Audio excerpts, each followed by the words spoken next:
Hello and welcome everyone. Welcome to my channel AKZ Fun Game. In our previous lecture, we have started discussing one of the most important topic of this chapter, that is development leading to the Bohr atomic model. Under that section, we have discussed our first topic, that is wave nature of electromagnetic radiation. Today, we are going to start next topic, that is particle nature of electromagnetic radiation.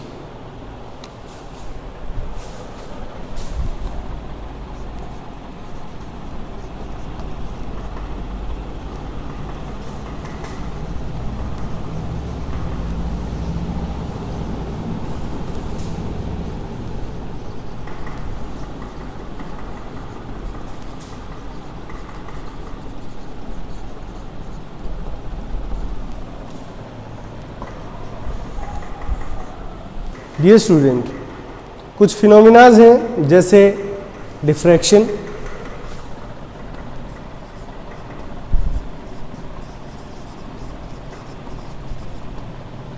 And interference.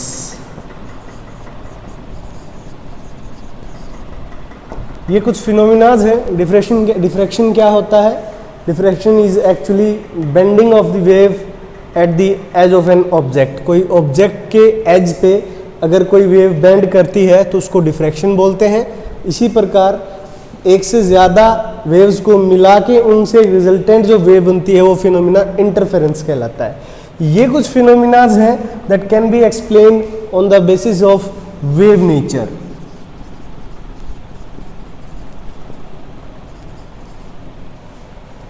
Wave nature को explain करने के लिए हम ये phenomena पढ़ते हैं matter का, electromagnetic radiation का।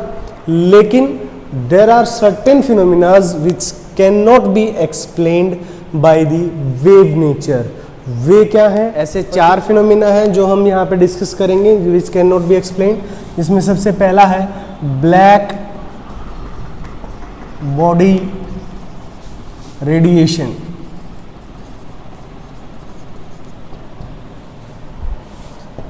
Black body radiation, heated bodies कैसे रेडिएशन को इमिट करती हैं, एब्जॉर्ब करती हैं, उनका नेचर क्या होता है, ये फिनोमिना हम यहाँ डिस्कस करेंगे जो कि वेव नेचर से एक्सप्लेन नहीं होता है। दूसरा है photo electric effect.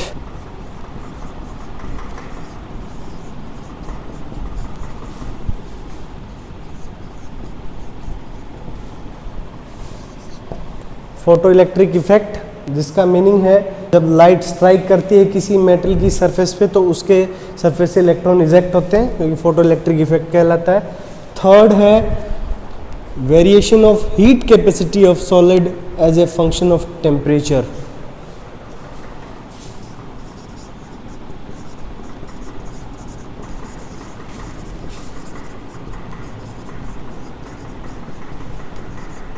Variation of heat capacity of solid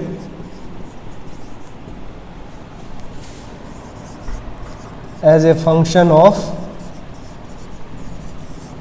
temperature।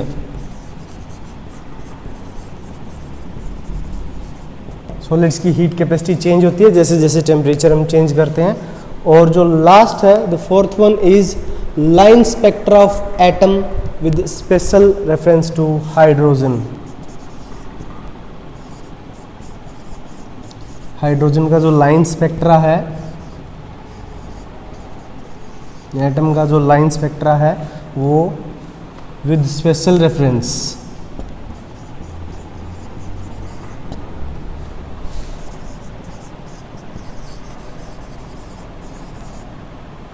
To hydrogen.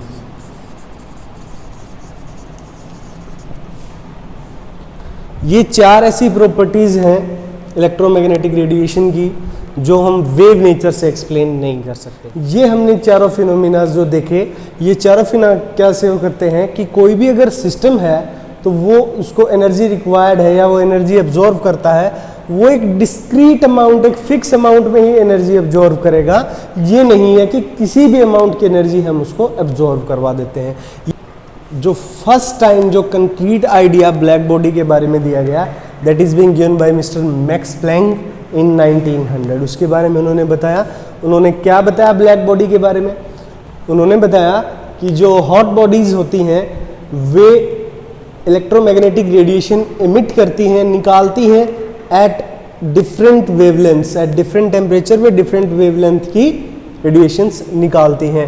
For example उन्होंने बताया कि फर्नेंस का एग्जांपल लेते हैं। जब फर्नेंस में आयरन को गर्म किया जाता है तो सबसे पहले वो डल रेड कलर शो करता है, मतलब उसकी जो इलेक्ट्रोमैग्नेटिक रेडिएशंस होती हैं वे विजिबल रीजन में एमिट करते हैं। Eight moderate temperature electromagnetic radiation visible region में होती हैं।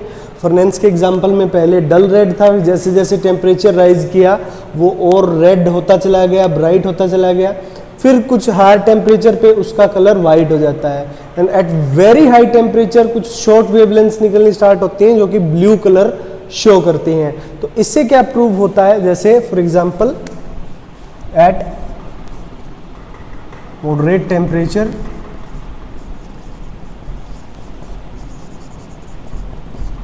जो इलेक्ट्रोमैग्नेटिक रेडिएशंस होती हैं, ये आर लिख देता हूँ, वे विजिबल रीजन में होती हैं। इससे नीचे इंफ्रारेड रीजन में होती हैं।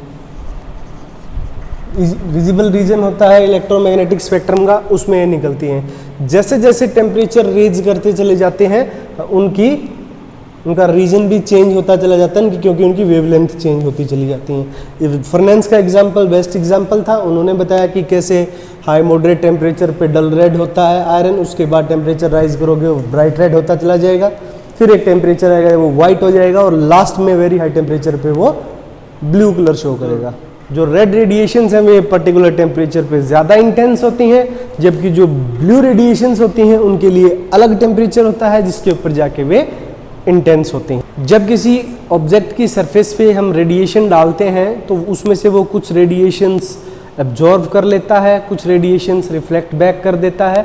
मीन्स टू से दैट कि वो सारी रेडिएशंस को एब्जॉर्व नहीं कर पाता है। एक आइडियल बॉडी क्या होती है कि जो किसी भी फ्रीक्वेंसी की रेडिएशन को कंप्लीटली एब्जॉर्व कर ले, यूनिफॉर्मली या रेडिएट करे, एब्जॉर्व करे या एमिट करे, ऐसी बॉडी जो होती है उसको बोला जाता है ब्लैक बॉडी। और उसके थ्रू जो रेडिएशन निकलती हैं that are known as black body radiations. Real sense में ऐसी कोई परफेक्ट ब्लैक बॉडी होती ही नहीं है।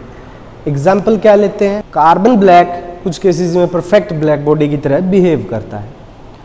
डियर स्टूडेंट, अब इसको हम एक्सप्लेन कैसे करते हैं, स्टडी कैसे करते हैं? एक कैविटी लेते हैं जिसके अंदर सिर्फ एक बारीक सा निशान होता है, जैसा कि आप डायग्राम से देख पा रहे हैं। हॉल होता है जिसके अंदर से रेडिएशन उसके अंदर एंट्री कर सकती है। फिर वो उसके अंदर एंट्री करने के बाद उसकी अलग अलग सरफेसेस पे स्ट्राइक करती है और पूरे तरीके से उसके अंदर एब्जॉर्ब हो जाती है। ये एक ब्लैक बॉडी का एग्जाम्पल है। जब हम स्पेक्ट्रल डिस्ट्रीब्यूशन देखते हैं तो जो अमाउंट ऑफ लाइट है प्रोड्यूस होती है किसी भी ब्लैक बॉडी से, वो उसके टेम्परेचर के ऊपर डायरेक्ट डिपेंड रहती है। हाउएवर होता क्या है कि मान लीजिए किसी एक फिक्स टेम्परेचर पे हम ब्लैक बॉडी रेडिएशन के बारे में पढ़ रहे हैं, तो हम जो इंटेंसिटी ऑफ रेडिएशन है वो देखते हैं कि जैसे जैसे वेवलेंथ बढ़ेगी, आप ग्राफ से देख सकते हैं कि जैसे जैसे वेवलेंथ बढ़ती है वैसे वैसे इंटेंसिटी ऑफ रेडिएशन भी बढ़ती चली जाएगी जब तक एक पीक नहीं आ जाता है। और फिर उसके बाद हम जैसे ही आगे वेवलेंथ बढ़ाना शुरू करते हैं तो वो इंटेंसिटी अगेन कम होती स्टार्ट हो जाती है। इसके बाद आप देखेंगे कि अगर आप टेम्परेचर राइज करते हैं तो जो पीक है, जो इंटेंसिटी की पीक है, वो शॉर्टर वेवलेंथ की तरफ शिफ्ट हो जाएगी। ग्राफ में ध्यान से देखिए कि टेम्परेचर अगर आप राइज कर रहे हैं तो जो पीक होगी इंटेंसिटी की वो शॉर्टर वेवलेंथ की तरफ शिफ्ट हो जाएगी। इन फिनोमेना को सॉल्व करने की बहुत सारी कोशिश की गई, लेकिन अंत में पाया गया कि वेव नेचर से हम इस फिनोमेना को एक्सप्लेन नहीं कर सकते हैं। इसको एक्सप्लेन करने का जो बिल्कुल सही तरीका है वो पार्टिकल नेचर है, जो कि मिस्टर प्लैंक ने हमें बताया। उसके बाद उन्होंने क्या कहा कि जो एमिशन और एब्जॉर्प्शन है रेडिएशन का एक ब्लैक बॉडी के अंदर, that can only B explain with the help of oscillator.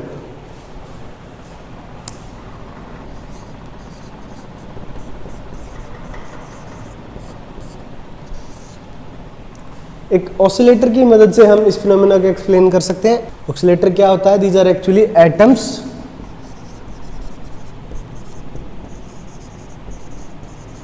In the wall of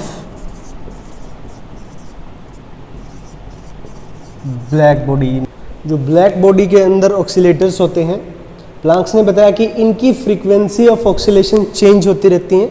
जैसे ये इलेक्ट्रोमैग्नेटिक रेडिएशंस के कांटेक्ट में आते हैं, इनकी फ्रीक्वेंसी चेंज हो जाती है। मिस्टर प्लैंक ने बताया कि जो रेडिएशन है उसको हम सब डिवाइड कर सकते हैं इन the form of chums of energy, छोटे छोटे बंडल्स ऑफ एनर्जी में उसको सब डिवाइड किया जा सकता है।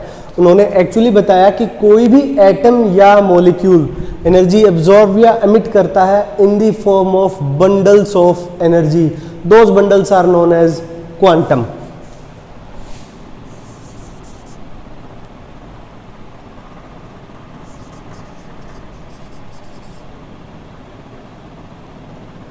क्वांटम्स, उनको क्वांटम्स नाम दिया गया। These are actually the bundles of energy. Actually उन्होंने बताया कि कोई भी एटम या मॉलिक्यूल है वो एक डिस्क्रीट अमाउंट, एक फिक्स अमाउंट की एनर्जी ही एब्जॉर्ब कर सकता है या निकाल सकता है। ये क्वांटम उसी डिस्क्रीट अमाउंट को रिप्रेजेंट करते हैं। क्वांटम एक्चुअल में होता क्या, अगर आप डिफाइन करना चाहें तो quantum is actually the smallest amount of energy radiated or absorbed by an atom or molecule in the form of electromagnetic radiation। electromagnetic radiation की फॉर्म में छोटी से छोटी अमाउंट कोई एटम या मॉलिक्यूल एब्जॉर्ब करता है या एमिट करता है, that is known as quantum. इस क्वांटम की जो एनर्जी होती है that is directly proportional to its frequency radiation and it can also be written E is equal to h nu. E is equal to h nu. यहाँ पे h क्या है, h is proportional constant also known as Planck's constant, और h की जो value होती है that is 6.626 into 10 to power -34 joule second. This is the value of h that we will use in our numericals. इसकी help से Planck's जो intensity थी black body की रेडिएशन को, उसको डिस्ट्रीब्यूट कर पाया with the help of frequency and wavelength at different temperature. अलग अलग टेम्परेचर के ऊपर वेवलेंथ और फ्रीक्वेंसी को यूज करते हुए प्लैंक्स इंटेंसिटी ऑफ रेडिएशन की जो इंटेंसिटी थी उसको डिस्ट्रीब्यूट कर पाया, अलग अलग हिस्सों में बांट पाया। जो एनर्जी की वैल्यू होगी जो किसी भी फॉर्म में किसी भी अमाउंट में एब्जॉर्ब नहीं हो सकती है, उसके लिए हमें एक डिस्क्रीट वैल्यू होनी चाहिए हमारे पास। या तो फॉर एग्जांपल उसकी वैल्यू होगी 0, या उसकी वैल्यू होगी h न्यू, या 2h न्यू, या 3h न्यू और सो ऑन। इनके मल्टीपल में वो एनर्जी होनी ज़रूरी है। ऐसा नहीं है कि वो एनर्जी कोई भी एब्जॉर्ब एमिट हो रहा है तो वो 1.5h न्यू हो रही है, 2.3h न्यू हो रही है। ऐसे एनर्जी को एब्जॉर्ब नहीं किया जा सकता, वो एनर्जी इसी फॉर्म में एब्जॉर्ब होगी, अदरवाइज नहीं होगी। ये हमें मैक्स प्लैंक ने अपनी क्वांटम थ्योरी के अकॉर्डिंग हमें एक्सप्लेन किया था। इसके बाद जो पार्टिकल नेचर को एक्सप्लेन करने वाला सेकंड हमारा फिनोमिना है that is photo electric effect.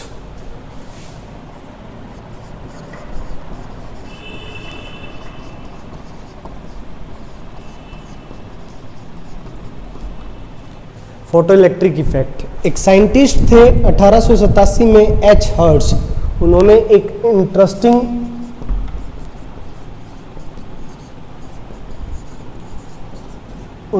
Interesting सा एक्सपेरिमेंट किया जिसमें उन्होंने दिखाया कि कुछ मेटल्स हैं लाइक पोटेशियम, रुबिडियम, सीजियम आदि, ऐसे मेटल्स के ऊपर जब हम एक बीम ऑफ लाइट इनके ऊपर डालते हैं तो जैसे ही हम लाइट की बीम उन पे डालते हैं उनमें से इलेक्ट्रॉन निकलना स्टार्ट हो जाते हैं। ये उनका एक्सपेरिमेंट था। तो उनके अपने इस एक्सपेरिमेंट से उन्हें 3 observations milli.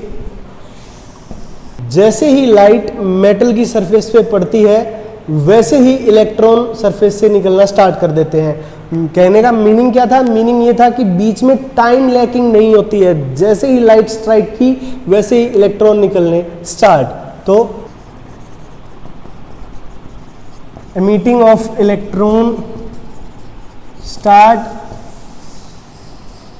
as soon as light falls on the metal। जैसे ही मेटल की सरफेस पे लाइट डलती है वैसे ही इलेक्ट्रॉन निकलना स्टार्ट हो जाते हैं विदाउट लैकिंग ऑफ टाइम। ये फर्स्ट ऑब्जर्वेशन थी। जो सेकंड ऑब्जर्वेशन थी वो क्या थी कि जो नंबर ऑफ इलेक्ट्रॉन्स होंगे, कितने इलेक्ट्रॉन निकलेंगे मेटल की सरफेस से, that will be directly proportional भी कह सकते हैं, या वे सीधे आधारित होंगे on the intensity of light.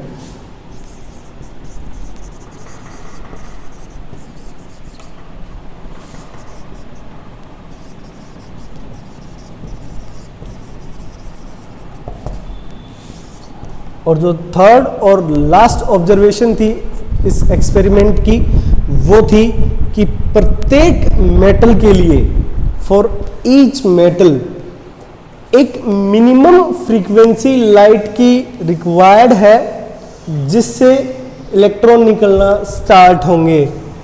For each metal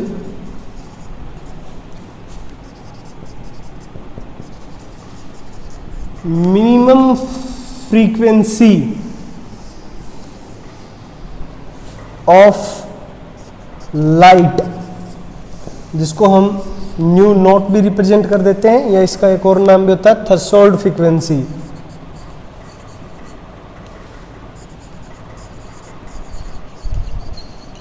threshold frequency भी इसको बोल देते हैं। प्रत्येक मेटल के लिए minimum frequency of light required होती है, थ्रेशोल्ड फ्रीक्वेंसी डालते हैं। इससे कम अगर आप फ्रीक्वेंसी की लाइट उस मेटल के ऊपर डालेंगे तो उसमें से इलेक्ट्रॉन इजेक्ट नहीं होंगे। ये कुछ ऑब्जर्वेशन थी जो मिस्टर हर्ट्ज ने अपने एक्सपेरिमेंट में ऑब्जर्व की। इन सभी ऑब्जर्वेशंस को क्लासिकल फिजिक्स या जो वेव नेचर था या जो पुराना मॉडल था उसके आधार पर एक्सप्लेन नहीं किया जा सकता। इनको हम पार्टिकल नेचर के आधार पर ही एक्सप्लेन कर सकते हैं। कुछ टाइम के बाद ये ऑब्जर्व किया गया कि जो इंटेंसिटी है लाइट की जो डलती है मेटल के ऊपर, वो मिनिमम तो रिक्वायर्ड है, लेकिन नंबर ऑफ इलेक्ट्रॉन इजेक्ट होंगे वो उसके ऊपर डिपेंड नहीं करेंगे। जो काइनेटिक एनर्जी है इलेक्ट्रॉन्स की, इलेक्ट्रॉन निकलेगा उसकी कुछ काइनेटिक एनर्जी होगी, that kinetic energy is actually depend on the intensity of light. वो डिपेंड करती है इंटेंसिटी ऑफ लाइट को। एग्जांपल से समझते हैं कि अगर हमारे पास एक पोटेशियम मेटल है और उसकी सरफेस पे हम एक रेड लाइट डालते हैं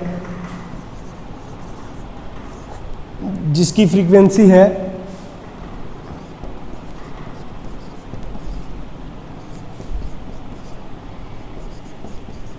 ये 4.3 to 4.6 into 10 to power 14 hertz, ये उस रेड लाइट की फ्रीक्वेंसी है। ये वाली लाइट आप कितने ही टाइम तक पोटेशियम मेटल की सरफेस पे डालते रहिएगा, आपको ये फोटो इलेक्ट्रिक इफेक्ट ऑब्जर्व नहीं होगा, ये इलेक्ट्रॉन इसकी सरफेस से इजेक्ट नहीं होंगे। रीज़न क्या है? इसका रीज़न है इस पोटेशियम मेटल की थ्रेशोल्ड फ्रीक्वेंसी या minimum frequency required for ejection of electron. वो कितनी होती है? वो होती है 5.0 into 10 to power 14 hertz. This is actually new note for potassium. Potassium के लिए जो थ्रेशोल्ड फ्रीक्वेंसी है वो ये अमाउंट होती है और रेड लाइट की फ्रीक्वेंसी इससे कम होती है, इसीलिए रेड लाइट पोटेशियम मेटल की सरफेस से इलेक्ट्रॉन इजेक्ट नहीं कर सकती। इसके अलावा रेड लाइट की बजाय अगर आप येलो लाइट इस पोटेशियम मेटल के ऊपर डालोगे आपको फोटो इलेक्ट्रिक इफेक्ट ऑब्जर्व होगा। उसका रीज़न क्या है कि जो येलो लाइट है उसकी फ्रीक्वेंसी होती है 5.1 to 5.2 into 10 to power 14 hertz. लगभग इतनी फ्रीक्वेंसी येलो लाइट की होती है। जैसे ही ये डलेगी तो क्योंकि ये थ्रेशोल्ड फ्रीक्वेंसी से ज़्यादा है इसलिए पोटेशियम मेटल की सरफेस से इलेक्ट्रॉन निकल जाएगा। 1905 में आइंस्टीन ने इस पूरे इफेक्ट को एक्सप्लेन किया एक एक्सपेरिमेंट के थ्रू, एक मैथमेटिकल एक्सप्रेशन के थ्रू। उन्होंने बताया कि एक बीम ऑफ लाइट अगर हम डाल रहे हैं किसी मेटल की सरफेस पे, एक्चुअली वो beam of light bundles of energy carry करती है जिसको हम फोटोन बोलते हैं। एक्चुअल में वो shooting of beam of particles है। पार्टिकल कुछ हम शूट करते हैं सरफेस पे जिनको बोला जाता है फोटोन। अगर कुछ फोटोन जिनकी एनर्जी नॉन है, फॉर एग्जांपल एच न्यू उनकी एनर्जी है, इनको हम किसी मेटल की सरफेस पे डालते हैं तो मेटल की सरफेस से इलेक्ट्रॉन निकलना स्टार्ट होंगे, जिनकी थ्रेशोल्ड फ्रीक्वेंसी है एच न्यू नॉट। उन्होंने ये भी बताया कि जितनी इंटेंसिटी हमारी या जितनी एनर्जी फोटोन की ज़्यादा होगी उतने ही ज़्यादा electron with high kinetic energy हमारे इजेक्ट करेंगे। उन्होंने बताया कि एक्चुअल में जो काइनेटिक एनर्जी होगी इलेक्ट्रॉन की वो इन दोनों के डिफरेंस के बराबर होगी कि H new minus H nu not की इक्वल होगी काइनेटिक एनर्जी, जिसको वर्क फंक्शन भी बोला जाता है। इसको वर्क फंक्शन भी बोला जाता है। उन्होंने इसको एक्सप्लेन किया on the basis of A mathematical expression. जो क्या था, उन्होंने कहा कि जो काइनेटिक जो एच न्यू होती है, जो एनर्जी ऑफ फोटोन है, this is equal to threshold frequency h nu nought plus kinetic energy of the ejected electrons half mv²। ये मैथमेटिकल एक्सप्रेशन है जो आइंस्टीन ने हमें दिया regarding energy of photon and kinetic energy of electron. इसके अलावा उन्होंने ये भी बताया कि अगर हम एक ज़्यादा पार्टिकल्स यूज़ करते हैं जिनमें फोटोन्स ज़्यादा हैं तो उससे नंबर ऑफ इजेक्टिंग इलेक्ट्रॉन भी मोर होंगे, चाहे उनकी इंटेंसिटी कम ही क्यों ना हो, लेकिन अगर फोटोन ज़्यादा होंगे तो नंबर ऑफ इलेक्ट्रॉन भी ज़्यादा होंगे। इस प्रकार आइंस्टीन ने प्लैंक्स क्वांटम थ्योरी को यूज़ करते हुए हमें इस पार्टिकल नेचर को एक्सप्लेन किया। इन सभी फिनोमिनास को देखने के बाद साइंटिस्ट के दिमाग में डाउट क्रिएट था कि whether electromagnetic radiation behave as wave और पार्टिकल। अगर हम इन दोनों फिनोमिना ब्लैक बॉडी रेडिएशन और फोटो इलेक्ट्रिक इफेक्ट की बात करें तो हम देख पाए कि ये इलेक्ट्रोमैग्नेटिक रेडिएशन एक पार्टिकल की तरह बिहेव करती हैं। लेकिन अगर हम यही बात डिफ्रैक्शन और इंटरफेरेंस की करें तो वहाँ पे आप देखेंगे कि वेव नेचर इलेक्ट्रोमैग्नेटिक रेडिएशन का एक्सप्लेन होता है। उस टाइम के साइंटिस्टों के लिए इस चीज़ को हजम करना बहुत डिफिकल्ट था, बहुत टाइम लगा उनको ये बात एक्सेप्ट करने में कि जो इलेक्ट्रोमैग्नेटिक रेडिएशन है वो ड्यूअल बिहेवियर शो करती है। It behave as wave as well as particle. कैसे एक्सप्लेन किया गया? बाद में एक्सेप्ट किया गया कि जब कोई इलेक्ट्रोमैग्नेटिक रेडिएशन प्रोपेगेट करती है, चलती है, तो वो एक वेव की तरह चलती है, लेकिन जब वही इलेक्ट्रोमैग्नेटिक रेडिएशन मैटर की कांटेक्ट में आती है तो वो एक पार्टिकल की तरह बिहेव करती है। These are some evidences for the dual behaviour of electromagnetic radiations. आज के वीडियो में इतना ही, क्योंकि ये टॉपिक बहुत इंपॉर्टेंट है आपके कंपटीशन पॉइंट ऑफ व्यू से भी, एग्जाम पॉइंट ऑफ व्यू से भी, इसलिए इनको आप बड़े ध्यान से पढ़िए, इनसे रिलेटेड क्वेश्चन सॉल्व कीजिए। इसी कड़ी में हमारा जो नेक्स्ट वीडियो होगा एटॉमिक स्पेक्ट्रा के बारे में, वो भी एक बहुत ही इंपॉर्टेंट वीडियो है। आप ध्यान से देखिएगा, क्योंकि लास्ट में जो क्वेश्चंस दिए गए हैं उनको सॉल्व कीजिएगा और देखिएगा कि क्या आपको टॉपिक तैयार हो रहे हैं कि नहीं। Thank you.